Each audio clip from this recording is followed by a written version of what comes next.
بسم اللہ الرحمن الرحیم۔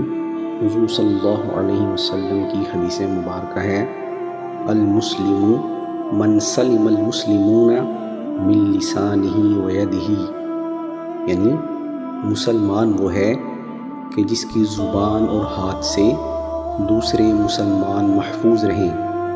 تو یہ حدیث مبارکہ بخاری، مسلم اور دیگر کتب احادیث میں موجود ہے، جس میں حضور صلی اللہ علیہ وسلم ایک مومن کی خوبیاں اور ایک مومن مسلمان کی صفات بیان فرما رہی ہیں کہ حقیقی مسلمان وہ ہے کہ جس کی زبان اور ہاتھ سے دوسرے مسلمان محفوظ ہوں، یعنی وہ اپنی زبان سے بھی کسی کو تکلیف نہ دے اور اپنے ہاتھوں سے بھی کسی کو تکلیف نہ دے۔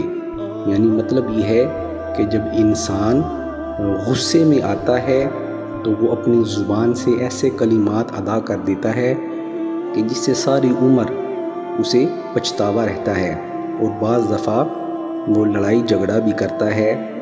تو یہ دونوں چیزیں ایسی ہیں جس کی حفاظت حقیقی مسلمان کی ذمہ داری ہوتی ہے۔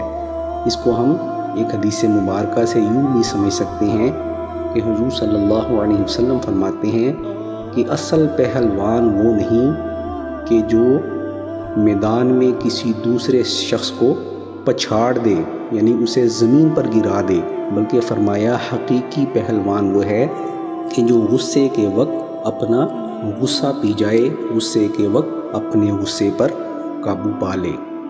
تو اللہ تعالیٰ سے دعا ہے کہ ہمیں دین اسلام سمجھنے کی توفیق عطا فرمائے اور اپنے بھائیوں کے ساتھ حقیقی اسلامی تعلیمات والا سلوک کرنے کی توفیق عطا فرمائے۔ والسلام علیکم ورحمۃ اللہ وبرکاتہ۔